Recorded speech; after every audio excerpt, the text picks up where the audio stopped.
নমস্কার বন্ধুরা, সুপ্রিয়া রান্নাঘরে আবার একটা নতুন পর্বে তোমাদের সকলকে স্বাগত।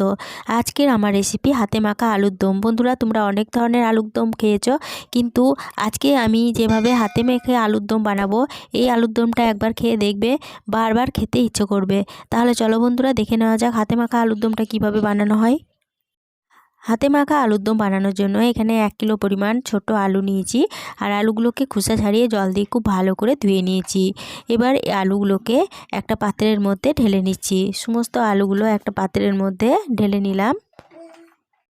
এবার এই আলুর মধ্যে দিয়ে দিচ্ছি 1 কাপ পরিমাণ মটরশুঁটি। মটরশুঁটির খোসাগুলোকে ছাড়িয়ে জল দিয়ে খুব ভালো করে ধুয়ে নিয়েছি। এরপরে এর মধ্যে দিয়ে দিচ্ছি 1.5 চা চামচ আদা বাটা, দিয়ে দিচ্ছি 1 চা চামচ রসুন বাটা, 1 চা চামচ জিরে গুঁড়ো, 1 চা চামচ ধনে গুঁড়ো। এখানে দুটো মাঝারি সাইজের টমেটো, 5টা কাঁচা লঙ্কা বেটে নিয়েছি, এই টমেটো কাঁচা লঙ্কা বাটা দিয়ে দিলাম। এরপরে এর মধ্যে দিয়ে দিচ্ছি 1 চা চামচ হলুদের গুঁড়ো।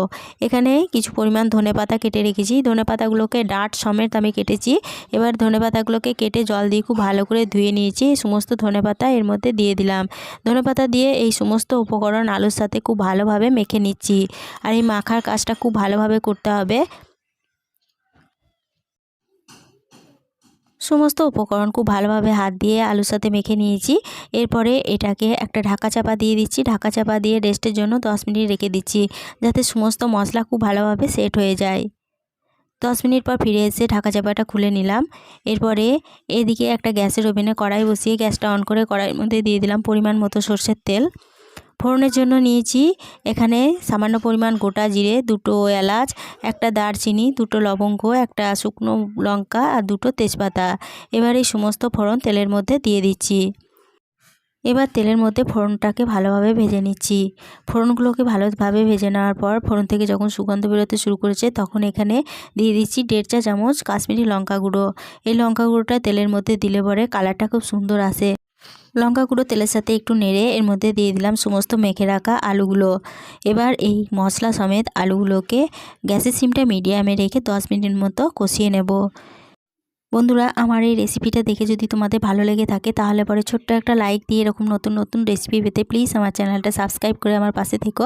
সকলের সাথে শেয়ার করে দিতে ভুলো না প্লিজ। আর একটা কমেন্ট করে জানিও যে রেসিপিটা তোমাদের কীরকম লাগলো। 10 মিনিট মতো কষিয়ে নেওয়ার পরে এর মধ্যে দিয়ে দিলাম স্বাদ অনুযায়ী লবণ। লবণটা দিয়ে আবারও সমস্ত উপকরণের সাথে খুব ভালোভাবে নেড়েচেড়ে মিশিয়ে নিচ্ছি। লবণটা দিয়ে খুব ভালোভাবে নেড়েচেড়ে নেওয়ার পরে গ্যাসের সিমটা একদম লোতে করে দিলাম।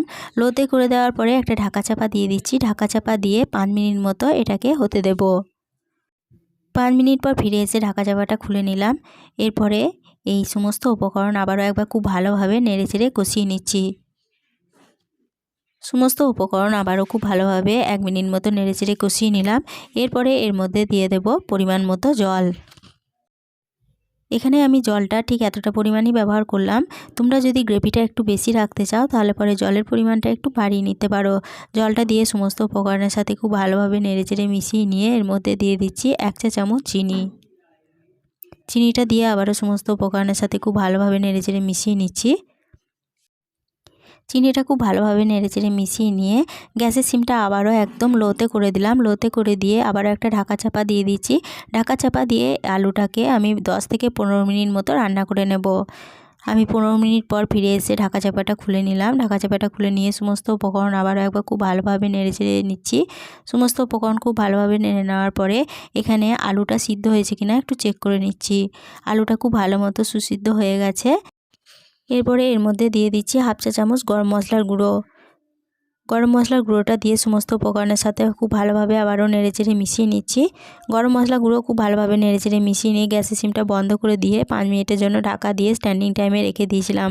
5 মিনিট পর ফিরে এসে ঢাকা চাপাটা খুলে নিয়ে আলুর দমটা কড়াই থেকে নামিয়ে নিয়েছি।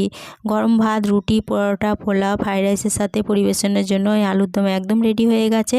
রেসিপিটা প্রথম থেকে শেষ অবধি দেখার জন্য তোমাদেরকে অসংখ্য ধন্যবাদ। আজকে এই পর্যন্তই ছিল। ফিরে আসবো আবার নতুন কোনো রেসিপি নিয়ে।